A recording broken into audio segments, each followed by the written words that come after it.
la comercialización y la mercantilización de la salud lleva al médico a desgastarse también, porque los médicos son solo un aspecto de ese libro. Es que tú tienes un sistema, yo digo un Estado que no regula nada.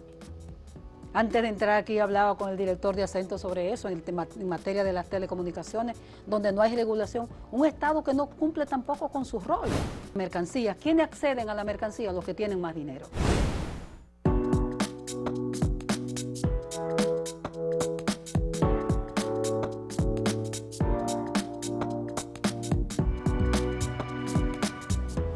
Saludos amigas, amigos, ustedes sintonizan Acento TV y este es su espacio a partir de ahora. Después de un descanso que nos tomamos, aquí estamos de nuevo y muy contentos, muy felices porque hoy tenemos una conversación con una querida colega y hermana, Altagracia Ortiz Gómez, una reputada periodista del área de salud con maestría en salud y escritora. Acaba de poner en circulación su segundo libro, El comercio del dolor. Los pacientes se convirtieron en clientes. Este libro que ustedes ven en portada. Ya antes, Altagracia había publicado un primer libro sobre salud precisamente, En cuidados intensivos, una visión crítica al sistema de salud dominicano.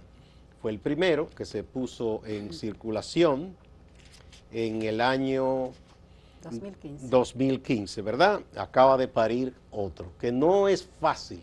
Es importante que los periodistas en sus áreas de trabajo produzcan libros. Aquí no se ve mucho porque es un mercado pequeño de lectores, pero es lo usual y es un legado que se deja importante.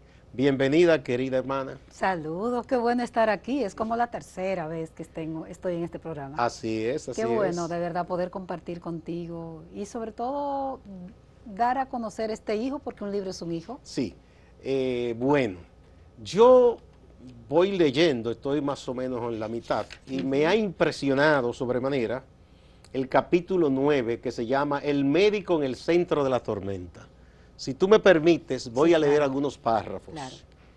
Dice en este capítulo, El médico en el centro de la tormenta, tal vez en el país no se ha discutido lo suficientemente el impacto que tiene en el médico una medicina mercantilizada o con énfasis en lo comercial, pero sí se puede apreciar el estrés que generan los profesionales de la salud vivir con 2 y 3 empleos.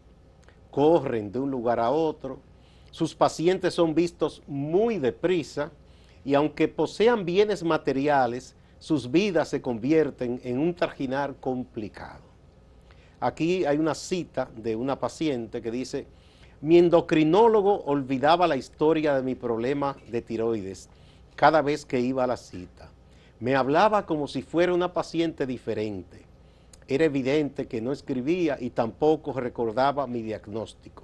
Contó una paciente decepcionada del servicio que recibía y por supuesto terminó cambiando de médico.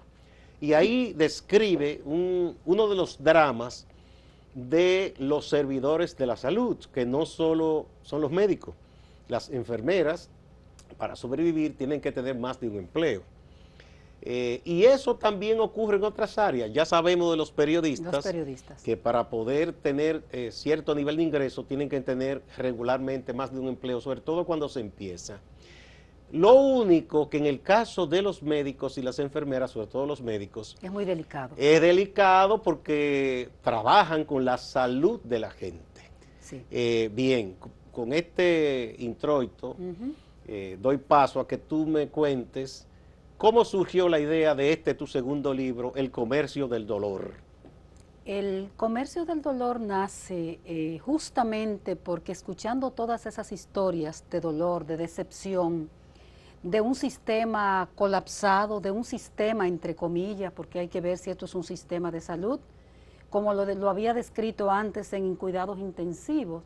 Entonces este libro nace de todos los testimonios que he visto en la cobertura de más de 20 años, de todo el quehacer, el trajinar de la salud. Escenas de deshumanización de la salud, como una mujer que va a parir y el prestador de servicio, que en este caso es el médico, dice, no, no, no, cuando abra la pata la atendemos.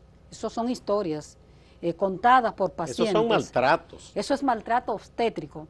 Es maltrato a una paciente. Creo que se ha acuñado el término de violencia en el quirófano. Obstétrica, sí. Violencia obstétrica en el caso de las mujeres que van a parir.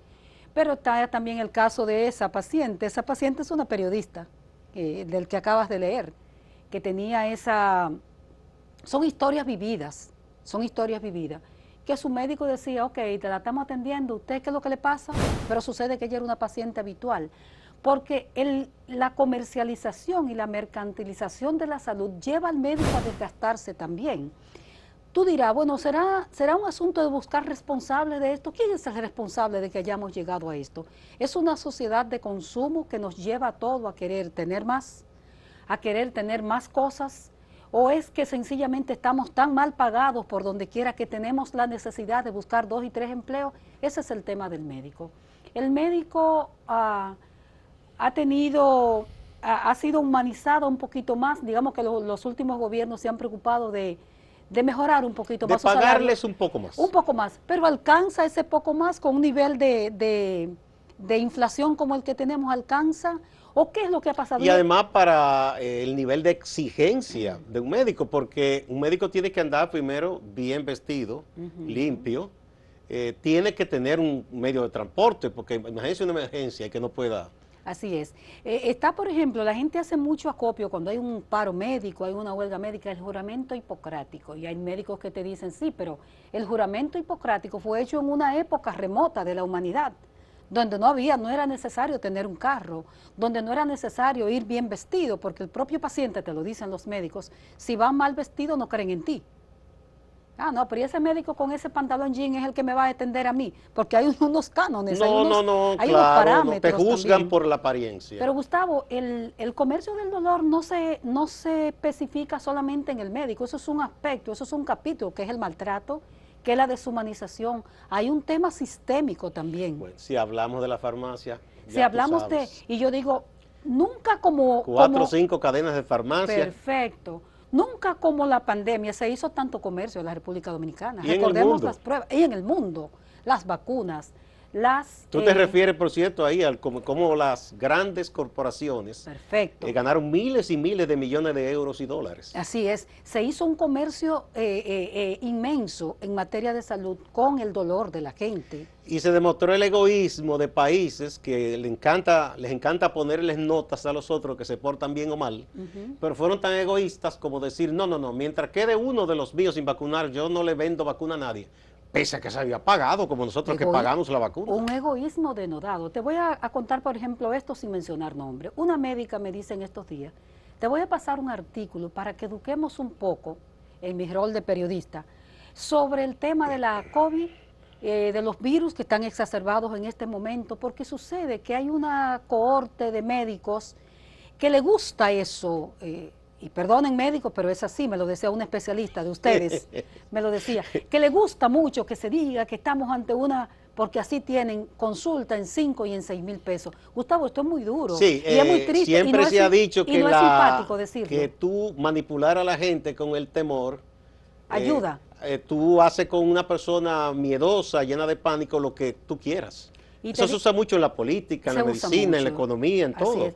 Y te voy a decir una cosa, escribir el comercio del dolor no es una acción simpática, porque no es bueno que a ti te estén maldiciendo.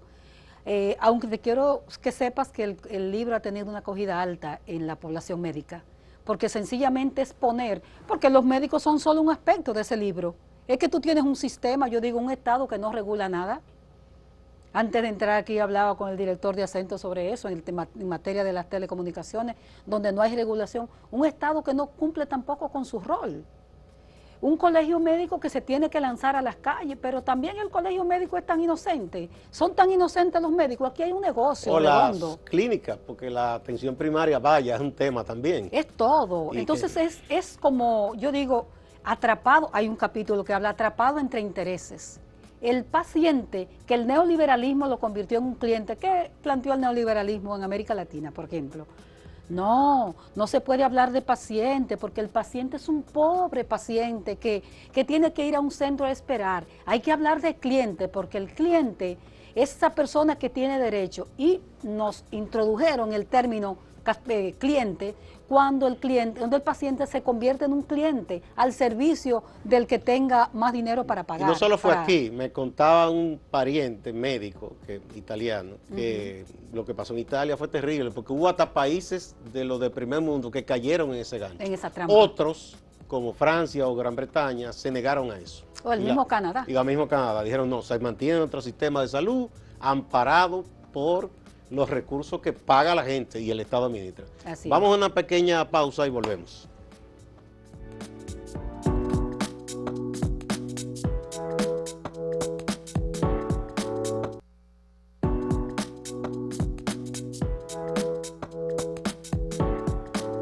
Altagracia Ortiz Gómez, periodista con una maestría en salud, es una especialista en el tema de salud, muy respetada del periódico Hoy, y ha puesto en circulación su segundo libro, El comercio del dolor, los pacientes se convirtieron en clientes, en donde desnuda una vez más la realidad del sistema de salud. Respecto a los médicos, un médico, por cierto, me decía que decía, bueno, nosotros como otros profesionales somos esclavos y nuestros hijos son hijos de esclavos. ¿Y cómo me lo ilustraba? Decía, tú tienes que tener 1, 2 o 3 empleos para poder sacar un apartamento, por ejemplo. Claro. Ya hoy día los apartamentos, contrario a cuando comenzaron a hacerse, que el parqueo era abierto afuera y era un espacio para los niños más o menos intercambiar a los vecinos. No, ya no. Ya no. Ya son subterráneos y ahí nadie puede ir a respirar hollín. Entonces la gente vive encerrada. Y el niño no tiene lugar para recreo prácticamente, eso se quedó atrás. Y cuando llegan los padres explotados, no tienen las energías como para ponerse a jugar con ellos en el suelo. Porque el médico está atrapado, Gustavo, en ese sistema también. Exacto, ellos son parte de las víctimas, aunque quizás no sean las más víctimas. No, no son las más víctimas. La víctima en todo esto es el paciente convertido en cliente, como dice el comercio del dolor. El paciente convertido en un cliente que usted, la salud es una mercancía. ¿Quiénes acceden a la mercancía? Los que tienen más dinero. Y opera la oferta y la demanda. Opera la oferta y la demanda. ¿Y qué está haciendo la gente en este momento? Por ejemplo, yo siempre digo que mis hijos se ríen y que la clase media acomodada, yo digo, el que puede más busca un seguro internacional en este momento. O para tener acceso real a salud. Pregúntele a los funcionarios Pregúntale si ellos que aprobaron la ley en el Congreso se acogen a este sistema. No, ellos tienen su sistema de pensiones y su seguro que cualquier dolor de muela lo envían a Estados Unidos. Así es, un seguro internacional y el que se queda aquí, nosotros por ejemplo tenemos que tener un plan complementario, porque si no cuando tú vas es que tú no tienes cobertura y a veces, y eso se defiende mucho las ARS con eso, la gente le tira la culpa a las ARS, que no es que sean inocentes, pero tú dices, pero bueno, pero es un plan que nosotros no tenemos seguridad social, nosotros tenemos un plan básico. Eso fue lo que aquí se aprobó en el 2007. La canasta, como dice. Una canasta básica, ¿tú entiendes? Pero la seguridad social no es eso. No tenemos seguridad social y usted tiene que ir, como yo digo, de hospital en hospital, de rebote en rebote, de clínica en clínica. No son solamente los hospitales es más fácil tirarle la culpa de todo. Donde hay un altísimo nivel de deshumanización, y cuando estamos diciendo deshumanización no estamos generalizando en que el sistema completo sea inhumano, en que los médicos completos estén deshumanizados. Habrá médicos que están por encima de esas circunstancias. Hay gente que está por encima. Y se compromete de verdad, pero no es la generalidad. No, además, Tavo, como yo digo, el sistema los atrapa, porque tú quieres, yo sé de médicos, por ejemplo, que dicen, pero ¿cómo hago para salvar a este paciente? ¿Cómo hago? Porque cuando lo envío a buscar el medicamento no tiene cobertura o no hay medicamento en el hospital, como dice Juan Luis Guerra, no hay medicamento. Bueno, un amigo que tiene mi nombre, mi tocayo, es médico, me decía que él en un momento tuvo que someterse a tratamiento psicológico. A terapia. Porque cuando se le moría, él trabajaba con pacientes ya en asuntos intensivos y con otro tipo de enfermedad. Se sentía mal porque decía, yo tuve la oportunidad de salvarlo, pero no tenía ni los insumos, el sistema no operaba para que él hiciera bien su trabajo y se deprimía muchísimo. Bueno, viniendo para acá, para el programa, me escribía nuestra buena amiga Rosa NG y me decía, mira, me mandaba un caso en específico, esta señora murió porque no tenía un depósito. Pudo morir como quiera, ¿no? Pero que ese no sea el detonante, ¿no? Que ese no sea el detonante. Entonces nosotros tenemos, todavía el sistema no ha podido quitar el que a ti te pidan un depósito en los centros privados. Se quita con una resolución, pero en la práctica, y ahí yo me coloco en lugar del otro, porque lo he visto acompañando a alguien, una clínica, en un sitio, y lo que dicen, lo primero es, bueno, dice la enfermera que está ahí, o a veces el médico que está de turno, es que si yo lo ingreso, se me pega a mí. Así es. Y yo no puedo. Por eso, porque tiene que haber un sistema de regulación y de garantía, porque ¿qué te dicen las clínicas privadas? Te dicen, bueno, pero yo soy un negocio, y es verdad que es un negocio, y la palabra negocio no es mala, no estamos satanizando hacer negocio. Yo soy un negocio y yo te ingreso a ti que tiene un derrame cerebral, un accidente cerebrovascular, y tú no tienes seguro médico ni tienes nada. ¿Cuál es mi garantía? ¿De dónde yo saco el medicamento? Por ejemplo, para colocarlo, hay un medicamento que se coloca y es muy costoso todo eso. Y es muy costoso. ¿De dónde lo saco? Entonces tiene que haber alguien que garantice, alguien que revise, alguien que regule todo eso, Gustavo. Se supone que para eso debe estar el Estado. Es como la educación. Yo no me opongo a que exista la educación privada. Ahora, quien debe regular, que se enseñe lo que se debe enseñar y mantener un sistema también de acceso general de buena calidad es el Estado. Así es. Si existen buenas escuelas, pero a ti te da la gana de mandar a tu hijo al colegio privado más caro o a un colegio confesional, tú lo haces. Ahora, el Estado no puede evadir esa responsabilidad de la vista gorda, de que el servicio debe garantizarlo el Estado, porque para eso se paga impuestos. Así es. Y yo planteo que aquí hay grandes desafíos, porque en vez de ver este libro como una afrenta, yo lo que creo que hay que verlo como una oportunidad para hacer... ¿Y lo están viendo así como afrenta? No, yo no sé, pero podría ser. Porque yo he visto que hasta el momento ha tiene muy buena acogida, muy bien comentado por gente que tiene criterio. Así es. Como el doctor Pedro Luis Castellanos, por ejemplo. Así es. Pero hay gente que puede sentirse aludido y tomarlo mal. Yo lo que creo que usted debe ver, usted que es agente, usted que es un actor importante del sistema de salud, verlo como una oportunidad de cambio. Y yo planteaba, nosotros no podemos seguir dejando esto suelto en banda, como se dice. Tengo una compañera que dice mucho, tú planteas que el paciente está suelto en banda, que el sistema está suelto en banda. No puede ser así. Esto hay que tomarlo como esa oportunidad para dejar que el paciente siga siendo visto como un cliente, que la salud siga siendo vista como una mercancía, que los médicos estén también sin regular los prestadores. Pero hay otra cosa también, en el dichoso consejo, ¿quién defiende los intereses de la ciudadanía, de los pacientes? En el Consejo de Seguridad Social. Porque hay unos amigos sindicalistas bueno, que bailan con la música que le toquen.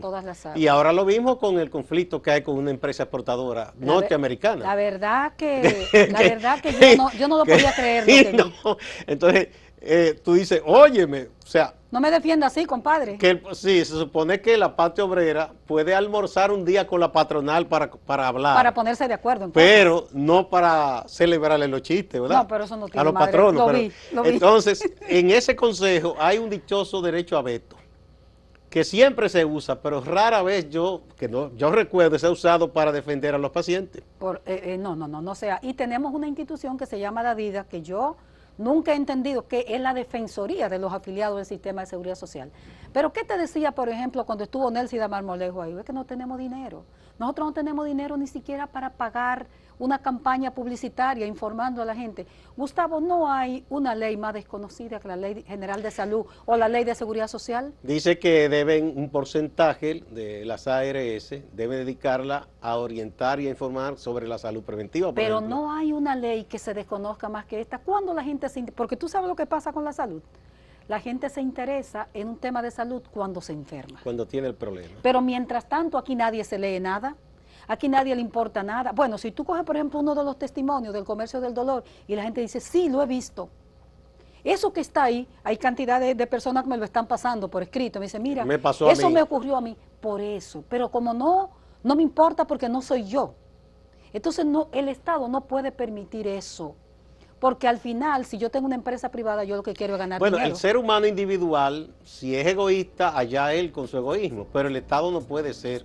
El Estado no puede ser irresponsable, tiene que hacer lo que le corresponde hacer. Así es. Vamos a otra pausa, cuando retornemos vamos a seguir hablando de este libro, pero vamos a decir también cómo las personas pueden adquirirlo, que creemos que sería un buen regalo ahora en Navidad. Para Navidad, sí.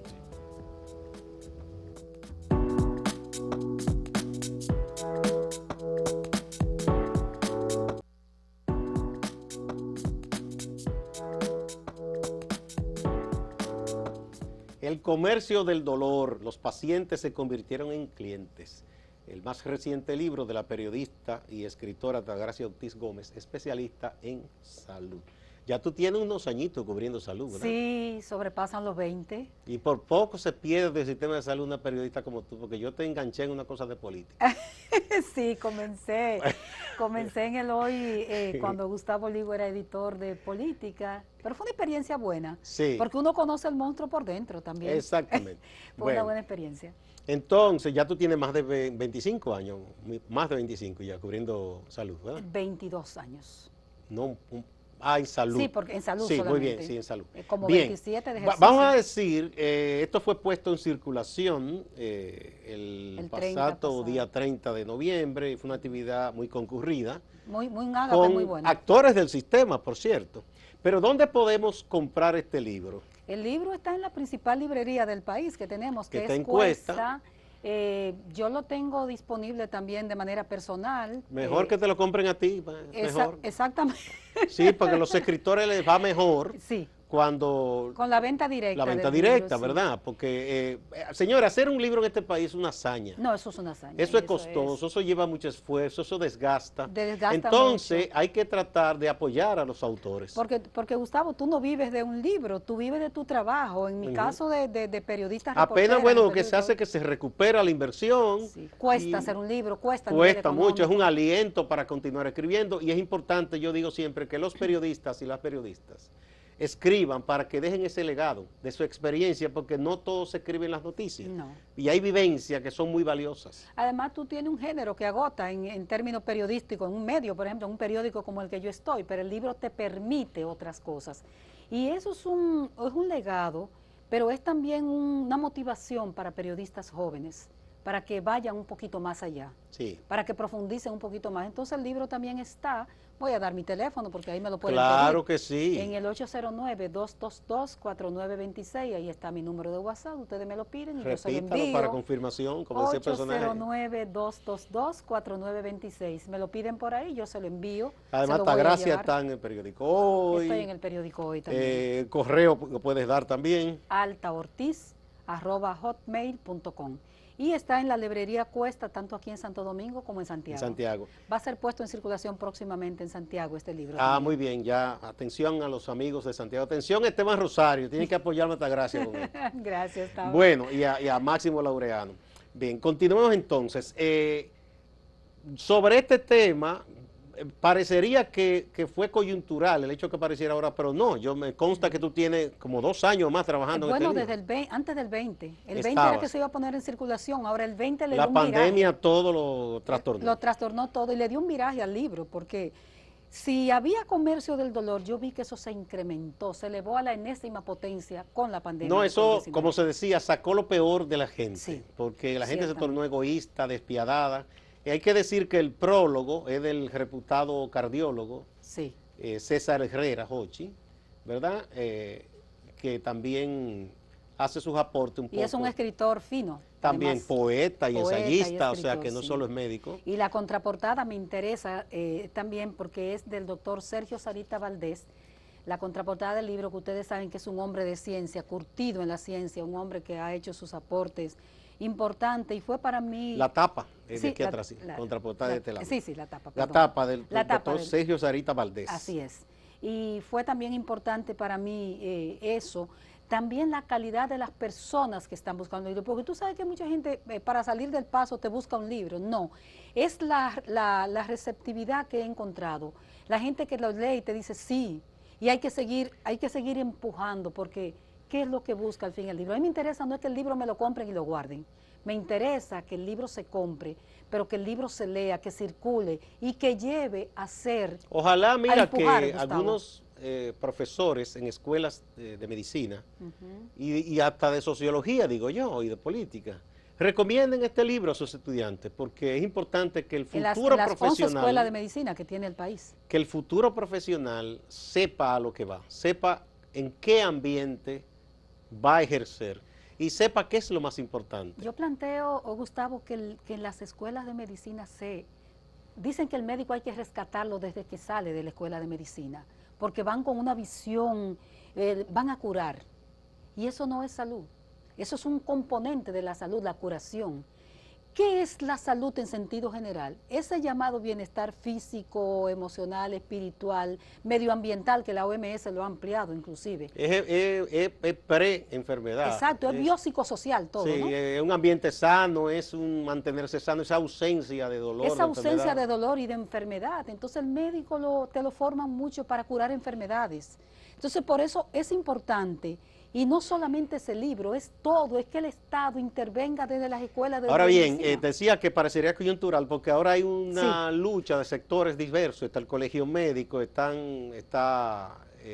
una la coalición, 56 sociedades de medicina está también especializadas. la Alianza por el Derecho a la Salud, ADESA, que fue la ADESA. primera coalición que surgió, llamando la atención sobre la necesidad de reformar la ley marco de todo esto. ¿Tú estás de acuerdo con que hay que hacer una reforma? Hay que cambiar la ley, pero lo primero que hay que hacer es hacer cumplir la que tenemos, porque es que esta tampoco se ha cumplido, Tauro. No, pero hacerla cumplir y revisar las cosas que haya que Revisar revisar. las cosas que haya que revisar, se habla de porcientos, de ganancia de ARS, ganancia de AFP, porque la ley de seguridad social no es solo salud, ahí está el tema de pensión y de previsión. Entonces, si se va a modificar, que creo que debe ser modificada, ya tiene 21 años, fue 2003, comenzó en el 2003, fue promulgada en el 2001 por Hipólito Mejía, Sí. y entonces comenzó con pensiones en el 2003, con salud en el 2007. Nunca empezó como era porque todavía aquí Porque no se ha comenzó hecho como la un plan. atención primaria. No, no. O sea que esto empezó No, al tenemos revés. casi 50 años por comenzar la atención primaria y por intereses de grupos, no solo tiene madre. Y ahí los amigos de las clínicas tienen su parte también, porque Sí, todos, y colegio médico y todo el mundo, porque una parte hay gestiones del colegio médico, ahora hay una intención Sí. buena de parte del doctor Senencaba, es un hombre auténtico. Es un hombre auténtico y está tras eso. Ahora llega otra gestión del colegio médico y abandona y entonces toma los aumentos de salario nada más. Bien, una reforma es importante, sí, para que tengamos un sistema de salud como tal, y yo pienso siempre en el tema de las cadenas de farmacia, que hay un gran abuso contra la gente, y que todo esto opere mejor. Nadie regula eso. No Gustavo. quiere decir que no hemos dado paso, porque ahora mismo, por ejemplo, en términos de cobertura, por lo menos carnet, mucha gente que antes no tenía un seguro lo tiene. Casi 10 millones de personas Exacto, tienen hemos dado un carnet. paso. Y además lo que existía antes de esto no era tampoco lo ideal. No, claro. O sea, que no, claro aquí que no. en esos 12 años de Balaguer yo recuerdo hospitales que no había ni aguja. No, ni 7 hilo. millones, el 7% de la población estaba afiliado o tenía una iguala médica. Sí. Que- No te digo porque la gente conservadora le encanta mirar al pasado. El pasado nunca fue mejor, no es verdad. no, No claro es que verdad, y que aquí cuando la dictadura todo era mentira. Hay que decir que no es que estemos en el mejor momento, pero ha habido avances. Y se ha dado también, paso, sí, lo que hay por que supuesto. seguir avanzando. Claro que sí. Muchas gracias, Altagracia, querida hermana, por la presentación de este libro, El Comienzo del Dolor. Ya ustedes saben, busquen este libro, que es interesantísimo. Llamen a Altagracia, regálenlo en Navidad, muy bueno. En las escuelas de medicina estudien este libro y en la de sociología, que toca un tema interesantísimo para todo el país. Muchas gracias y hasta la próxima en Acento TV y Acento Portal.